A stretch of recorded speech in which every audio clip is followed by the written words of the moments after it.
Beleza? Vamos aqui hoje de revisão geral das principais peças de direito constitucional aqui da segunda fase. Vamos ver aqui quanto tempo eu aguento, né? Ver se eu consigo fazer tudo numa gravação só. Então vamos lá.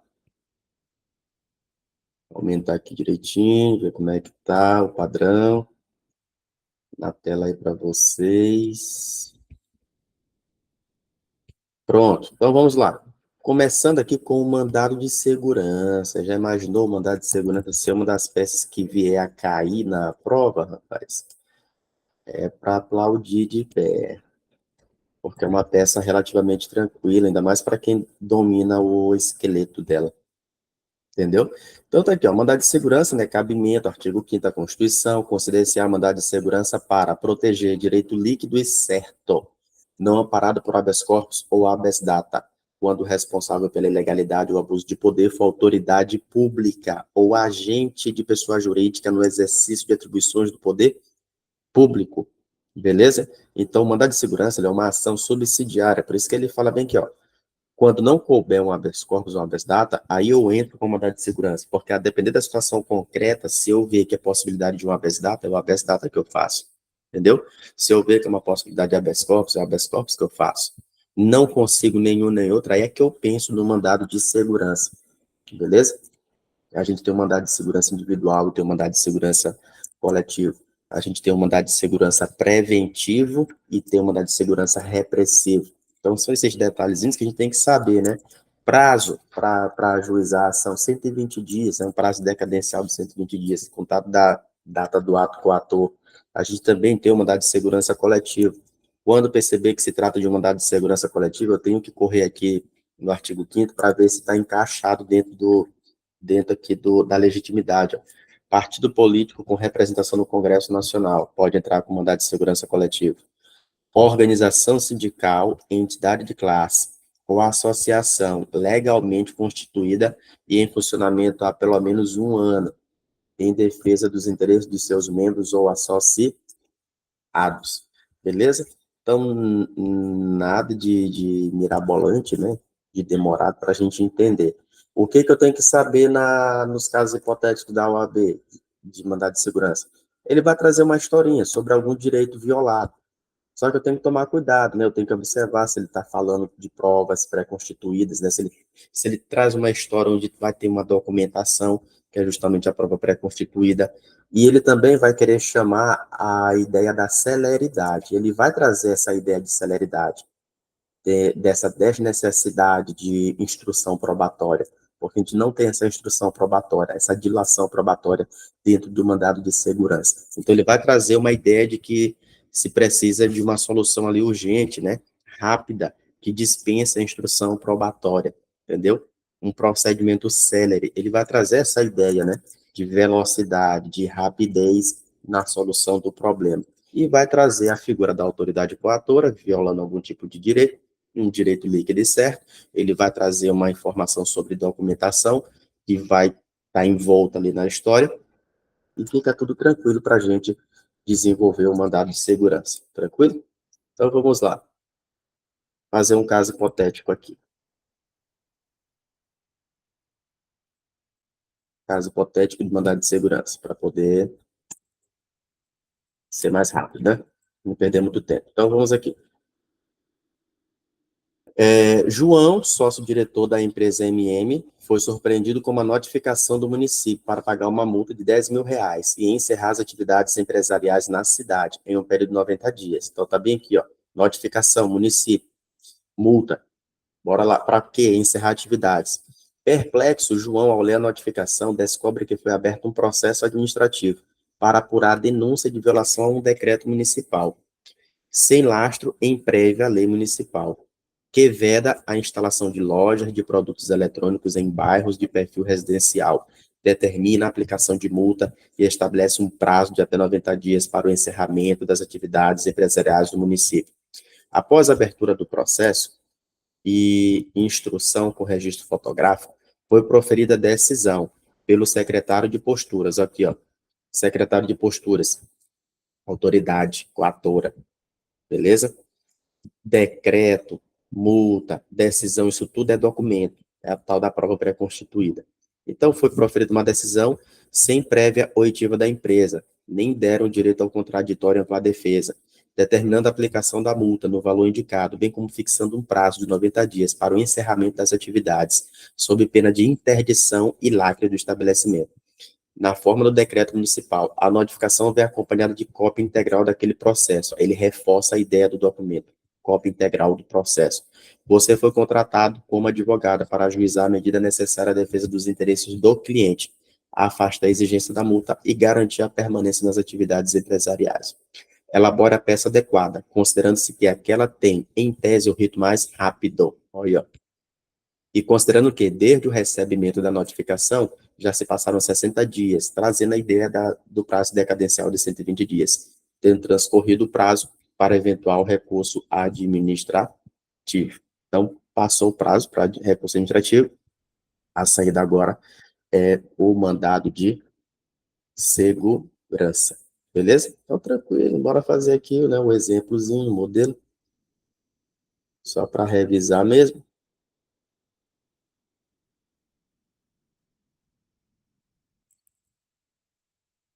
Eu coloquei um esqueletinho aqui. A peça deve abranger todos os fundamentos, está aqui o esqueleto, endereçamento, qualificação, tempestividade, prova pré-constituída, isso aqui tudo, ó, isso aqui tudo. Falar da tempestividade, falar da prova pré-constituída e falar da tutela de urgência, isso aqui te dá ponto demais. Só isso aqui já te garante praticamente quase metade da prova. É metade da prova. É metade da prova. Tu acertar o endereçamento, a qualificação, tempestividade, prova pré-constituída, tutela de urgência. Entendeu? Os fundamentos vai ser outra metade. Às vezes até menos. Então, nada de difícil, não. É só não esquecer que tem a tempestividade, que tem a prova pré-constituída, e a depender da situação tem a tutela de urgência. Quase todos vão ter a tutela de urgência, porque eles querem que tu erre a tutela de urgência, justamente para perder ponto.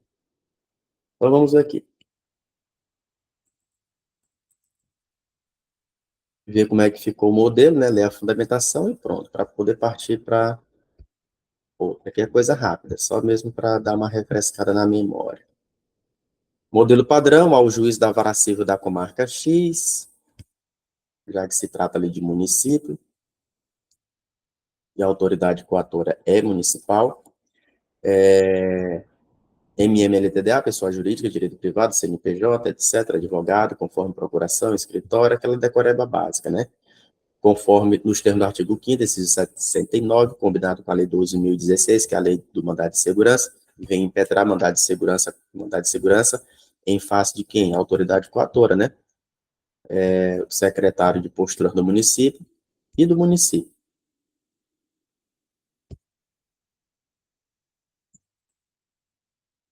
Aí vou fazendo os tópicos, ó.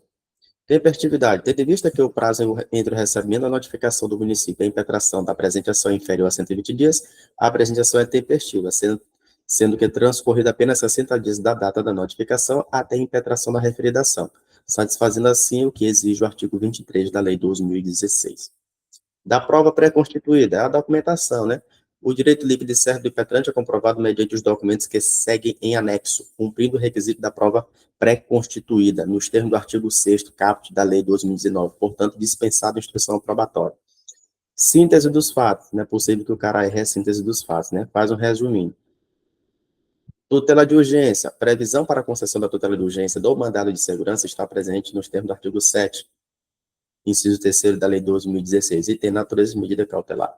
Aí eu explico o fumus boniuris e o periculum in mora. Fumus boniuris, argumento de fato e de direito, juntamente com a documentação anexa. Periculum in mora, encontra-se demonstrado, né, tendo em vista que foi estabelecido um prazo lá para ele se regularizar, sob pena de fechar e etc. Entendeu? Fundamento jurídico. Chama o artigo 5º para trazer uma introdução dando o conceito de mandado de segurança, né?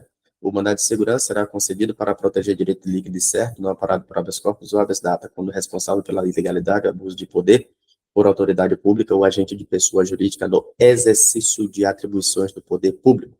Chama a legislação infraconstitucional, caso tenha. O mandado de segurança também está regulamentado na Lei 12.016, que reforça a natureza residual do Instituto. Ato contínuo, aí eu começo.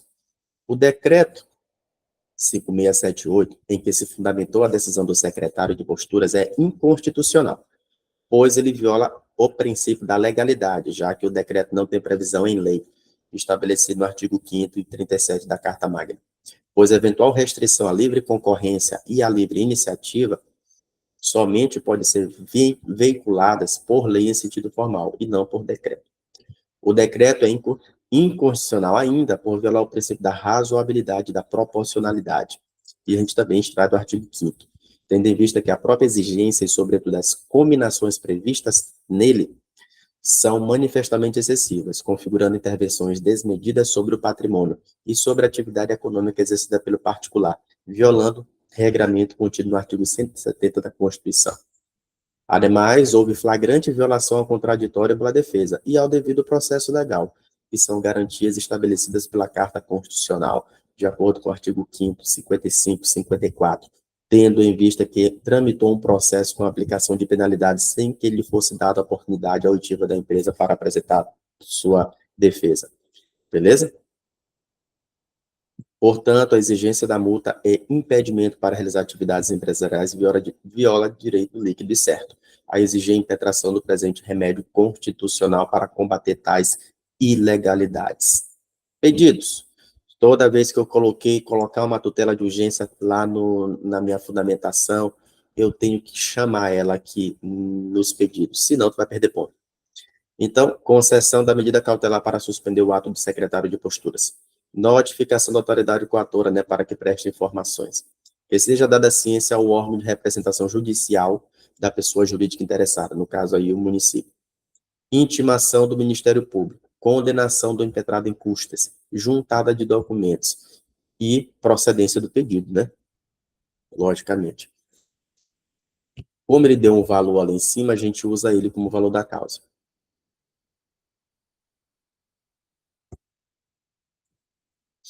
Dá-se a causa o valor de R$ 10.000 para fins procedimentais. Termos em que pede deferimento, local e data, advogado, OAB, número. Pronto. Beleza. Vimos aqui a nossa primeirinha ação. Vamos pular para outra. Qual é agora? ADI.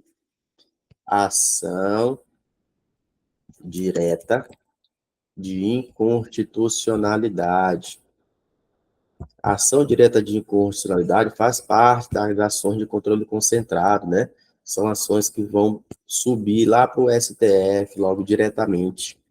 E a ADI tem por objeto, é bem aqui que eu tenho que tomar cuidado, né? O objeto da ADI é uma lei ou ato normativo federal ou estadual, entendeu? Lei federal ou ato normativo federal ou lei estadual ou ato normativo estadual. Então, pode ser uma lei, pode ser a própria Constituição do Estado, já vi essas hipóteses, etc.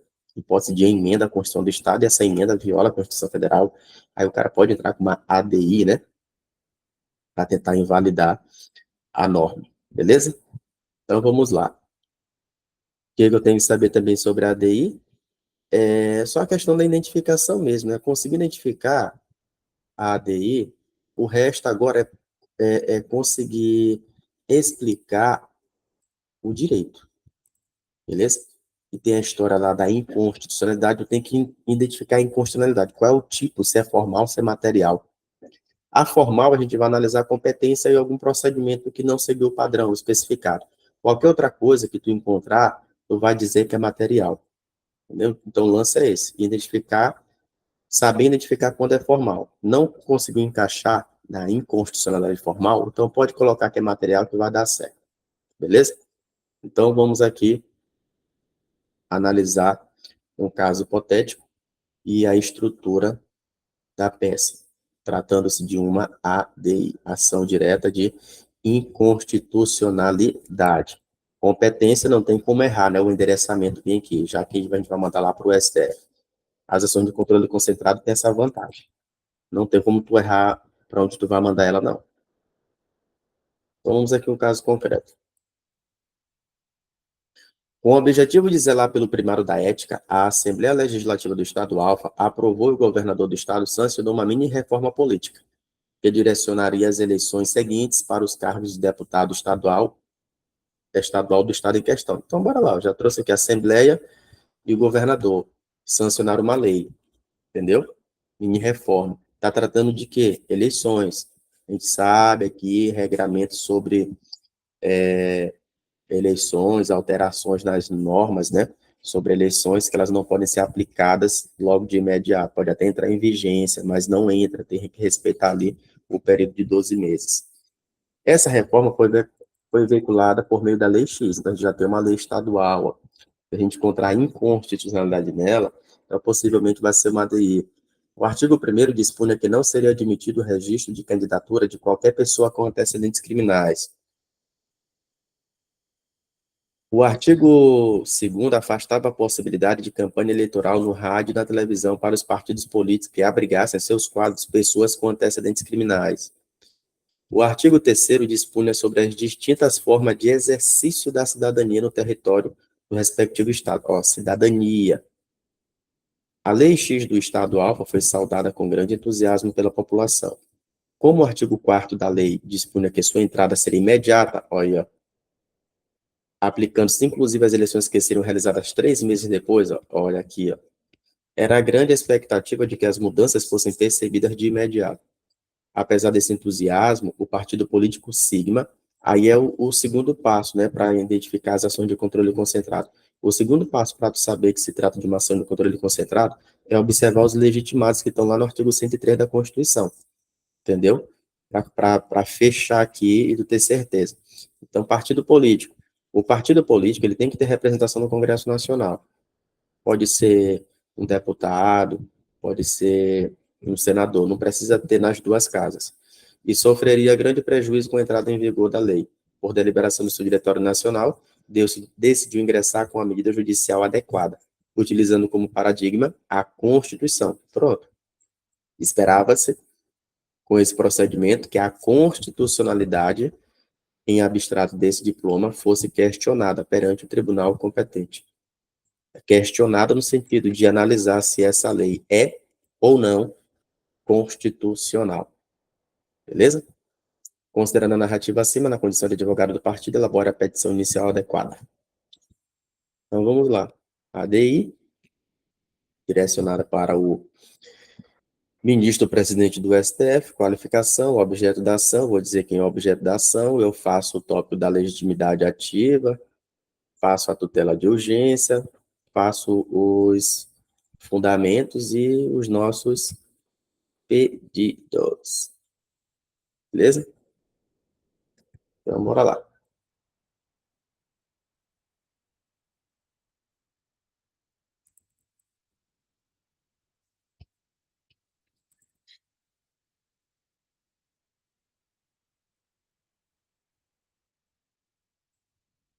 Vamos olhar aqui o modelo. Modelo padrão. Excelentíssimo senhor ministro-presidente do Supremo Tribunal Federal, posso muito bem colocar só ao ministro-presidente, não vai ter problema nenhum. Partido político Sigma, pessoa jurídica de direito privado, CNPJ, e no TSE, sob o número por seu diretório, com sede em por seu advogado, com o escritório, endereço que indica para o fim do artigo 77, vem propor a presente ação direta de inconstitucionalidade, com fundamento no artigo 102 da Constituição, em face dos artigos 1º a 4º da Lei X, elaborada pelo governador do Estado Alfa e respectiva Assembleia Legislativa, conforme especificará ao longo desta petição nos termos e motivos que passa a expor. Beleza? Então, aqui na minha ideia de polo, porque não tem uma ideia de polo passivo aqui, a gente vai se insurgir contra uma legislação, entendeu? Aí a gente pega e coloca assim, coloca de onde ela foi criada. Então, no caso aqui, foi a Assembleia junto com o governador. Não é colocar assim, o polo passivo é o governador e a Assembleia. Não. A gente está entrando com uma ação contra uma norma, entendeu? Contra uma norma. É por isso que a gente não abre um tópico assim para explicar legitimidade passiva. Tá entendendo? Eu posso até abrir, abre lá, se quiser. Aí tu vai, simplesmente tu vai colocar, né? E explica lá rapidinho a mesma coisa que eu coloquei aqui, né? A questão do artigo e tal, que foi elaborado pelo governador do estado do Alfa, respectiva Assembleia. Objeto da ação, de acordo com o artigo 102, inciso 1º, alineado à Constituição, caberá ADI em face de lei ou ato normativo federal ou estadual que viole a Constituição. A lei estadual, como se demonstrará ao longo da presente ação, viola a lei maior sob aspectos formais e materiais, por isso deverá ser declarada inconstitucional, viu? Como não tem a ideia de polo passivo, tipo as outras ações, que a gente entra contra alguém, da legitimidade ativa universal. Agora, essa legitimidade ativa eu tenho que explicar necessariamente. O autor é legitimado ativo para a propositura da ação, trata-se de um legitimado universal que não precisa demonstrar pertinência temática. Tem que fazer essas explicações básicas aí, que não precisa demonstrar pertinência temática. Beleza? Além disso, possui representação no Congresso Nacional, tenho que falar que possui representação no Congresso Nacional. Portanto, plenamente habilitado para o ajuizamento da ADI. Tranquilo? Tutela de urgência. A possibilidade da tutela é prevista nos termos do artigo 10 da Lei 9.868. O fumus boniuris, argumento de direito apresentado juntamente com documentação. Pericle mora, a eleição que está para iniciar, a eleição, né, que está por vir, e a antecipação dos efeitos dessa legislação, que está fugindo do padrão de 12 meses, entendeu? E aqui já colocaram de imediato. Aí vem o fundamento. De acordo com o artigo 102 da Constituição, compete ao STF processar e julgar originariamente a ação direta de inconstitucionalidade de lei ou ato normativo federal, sendo a Lei 9.868 responsável por dispor sobre o seu julgamento e processamento. Estou colocando aqui o STF, a competência, explicando, competência. Aí eu começo. A lei estadual padece de inconstitucionalidade formal, pois os artigos 1º, 2º e 4º violam a competência da União para legislar sobre direito eleitoral. Como ele falou que era mini-reforma eleitoral. Então, está tratando de direito eleitoral, que é a competência privativa da União, artigo 22. Artigo 22, dificilmente ele não aparece numa prova de segunda fase. Ele vai estar por lá. Ademais, o artigo 4º da referida lei afronta o princípio da anualidade eleitoral, previsto no artigo 16, o que caracteriza o vício de inconstitucionalidade material, porque violou o princípio, já que este último preceitou aqui a lei que alterar o processo eleitoral deve entrar em vigor na data de sua publicação, não se aplicando à eleição que ocorrer até um ano da data de sua vigência. E aí colocaram de imediato, inclusive para as eleições que iriam iniciar 3 meses depois. Há ainda outra inconstitucionalidade, que é a formal, quando ele coloca coisas lá sobre cidadania, já que a referida lei, em seu artigo 3º, afronta a competência privativa da União para legislar sobre cidadania, violando, portanto, o artigo 22, inciso 13 da Constituição Federal. Pronto. Pedidos. Concessão da liminar para sustar o efeito da lei, que seja julgado procedente o pedido, para que a lei seja declarada inconstitucional, juntada de documentos, que sejam solicitadas informações ao governador do Estado, citação do AGU, oitiva do Procurador-Geral da República. Desses pedidos aqui, o mais importante é esses dois. Ó. Concessão da tutela para suspender a eficácia da lei e o pedido final, que é que seja declarada a inconstitucionalidade da lei. São os principais, os que geralmente pontuam. Beleza? Aí vem o resto aqui, né? Valor da causa, já que não tinha nada de valor, a gente coloca esse padrão, né? 319,5 do CPC. Termos em que pede deferimento, local e data, advogado, OAB, número. Pronto. Vimos a nossa ADI. Agora a gente vai para mais outra, terceira. Vou tomar uma água, rapidinho.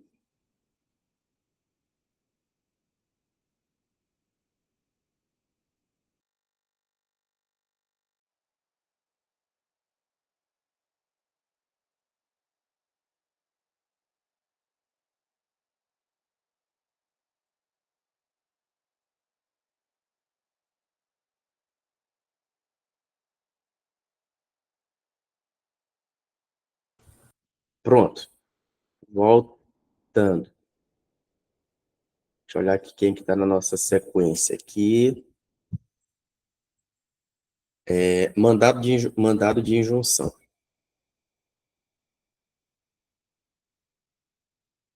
Mandado de injunção.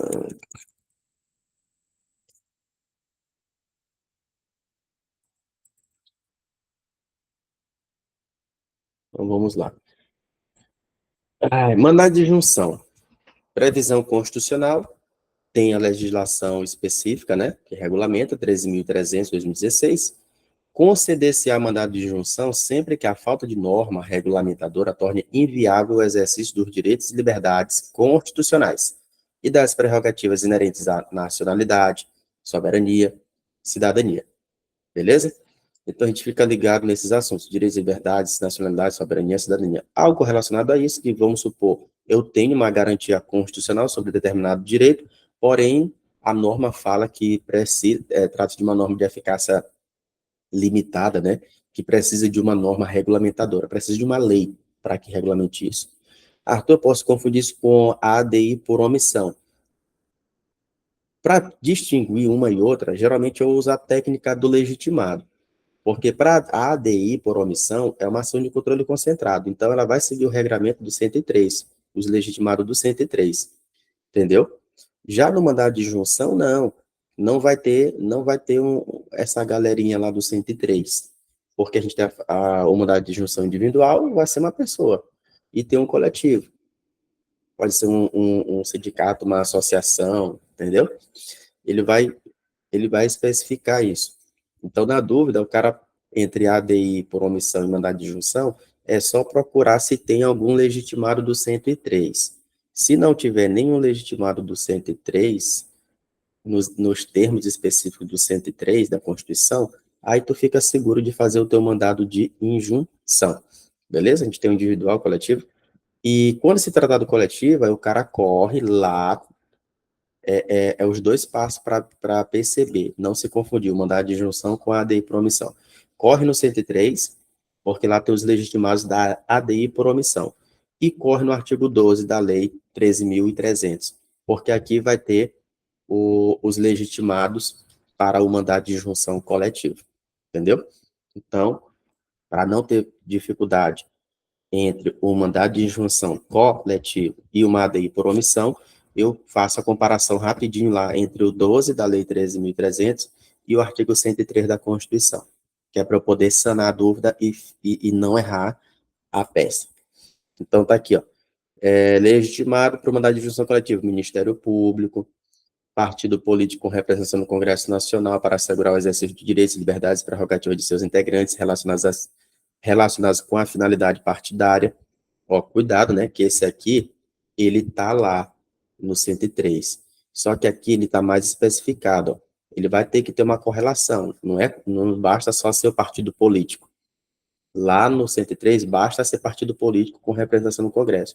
Aqui não, partido político com representação no Congresso, que busca assegurar direitos, liberdades, etc., relacionados com a finalidade do partido. Esse é o detalhe bem aqui, ó. Entendeu? Lá não, basta ser partido político com representação no Congresso Nacional. Aqui não, não basta só isso. Organização sindical, entidade de classe ou associação legalmente constituída e em funcionamento há pelo menos 1 ano, para assegurar o exercício de direitos, liberdades e prerrogativas em favor da totalidade ou de parte de seus membros ou associados, na forma de seus estatutos, e desde que pertinentes às suas finalidades, dispensada autorização especial. Então, aqui, novamente, não é qualquer organização, não quantidade de classe. Eu tenho que ter isso bem aqui, ó. Tem que ser algo relacionado às finalidades da organização, da entidade de classe ou da associação. Defensoria Pública. Pronto. Tem mais um? Parágrafo único, os direitos e liberdades, não. Aqui pode deixar de lado. Então, na hora da dúvida, é só consultar, né, os dois artigos. O 12 da 13.300 e o 103 da Constituição. Então, vamos aqui, né, fazer nossa peça.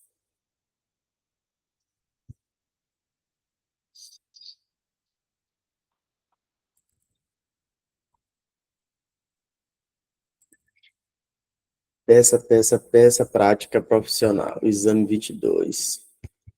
Servidores públicos do Estado que trabalham no período da noite procuram o sindicato ao qual são filiados, inconformados por não receberem adicional noturno do Estado, que se recusa a pagar o referido benefício em razão da inexistência de lei estadual que regulamente as normas constitucionais que asseguram o seu pagamento.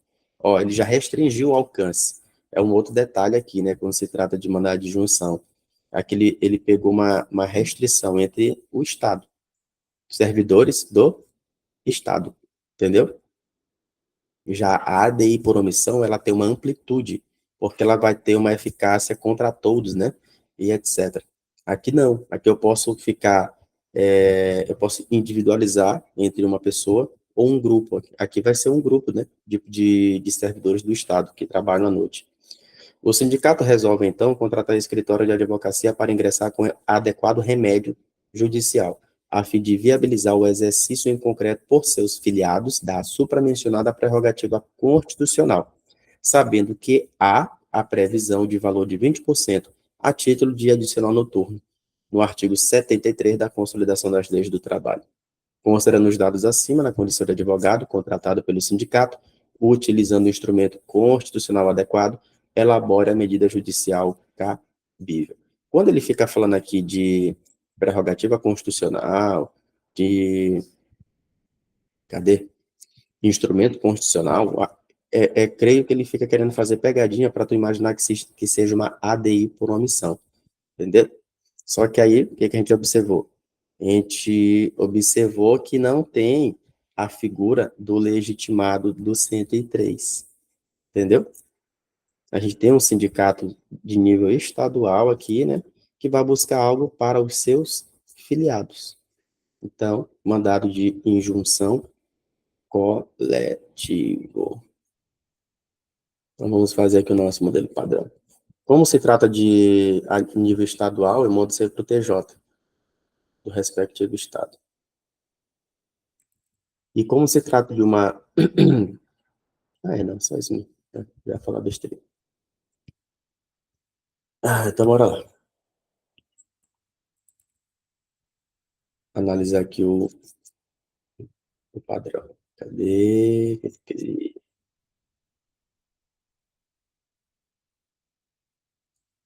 Pronto. Modelo padrão. Excelentíssimo senhor desembargador, presidente do Tribunal de Justiça do Estado. Posso muito bem botar só ao desembargador.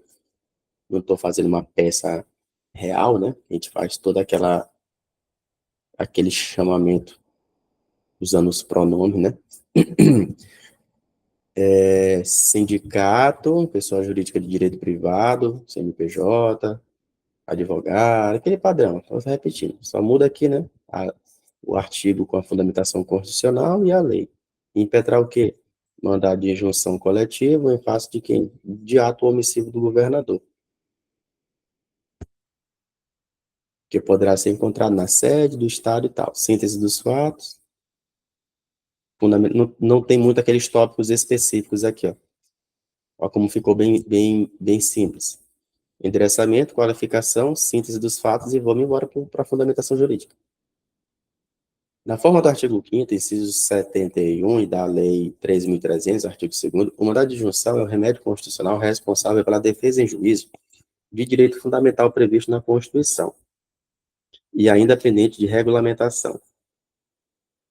Ato contínuo, o direito ao benefício de adicional noturno é concedido aos servidores públicos que exercem atividade laboral noturna e é garantido em razão de previsão constitucional contida no artigo 7, inciso 9, ambos da Constituição, devendo cada ente federativo regulamentar o referido benefício por meio de lei. O remédio, ora em análise, foi impetrado em face de ato omissivo do governador, tendo em vista que é parte legítima para integrar o polo passivo da apresentação constitucional. Haja vista que no processo legislativo estadual é quem detém competência privativa para iniciar o processo legislativo no processo do presente caso. Vez que as regras constitucionais estaduais de competência devem observar por simetria o que determina a Constituição Federal, nos termos do artigo 61, parágrafo 1º, inciso 2º da linha A. Ademais, compete ao Tribunal de Justiça processar e julgar originariamente o mandado de injunção, quando a elaboração da norma for atribuição do governador do Estado, observando novamente o princípio da simetria entre os entes federativos, conforme o artigo 125, parágrafo 1º da Constituição. Tópicos da omissão constitucional, né? Só para falar aqui sobre a teoria que é aplicada ultimamente. Então, até 2007, aplicava essa teoria não concretista, né? Depois, o Supremo mudou de entendimento e passou a utilizar posições concretistas, porque se não fosse assim, teriam direitos que iam ficar pendentes de serem usufruídos por falta da norma regulamentadora. Um exemplo é o direito de greve dos servidores públicos. Os servidores públicos, eles não têm uma lei específica de greve. Aplica-se, por analogia, a lei de greve dos trabalhadores seletistas. E isso também foi consequência de um mandado de injunção, entendeu? Que tentou resolver esse problema. Então, a Corte Suprema vem mudando de entendimento e tem adotado posições concretistas, aplicando, por analogia, leis já existentes para suprir a omissão normativa, ora atribuindo efeitos subjetivos erga omnes ou entre as partes. Beleza? Apesar de todo o avanço, a Lei 13.300 adotou uma posição mais conservadora, que foi a concretista intermediária, sobre a decisão do mandado de injunção. Pedidos: notificação da autoridade coatora, para que preste informações, ciência ao órgão de representação judicial, intimação do representante do Ministério Público, condenação do impetrado em custas judiciais, que o pedido seja ao final procedente, para que o tribunal estabeleça um prazo razoável para que o impetrado promova a edição da norma, nos termos do artigo 8º da Lei 13.300. Juntada de documentos, valor da causa nos termos 319.5 do CPC, local e data, advogado OAB, número. Pronto. Mais uma. Então, deu para a gente ver aqui o mandado de segurança, a ADI, e o mandado de injunção, beleza? Então, eu vou encerrar essa primeira parte aqui.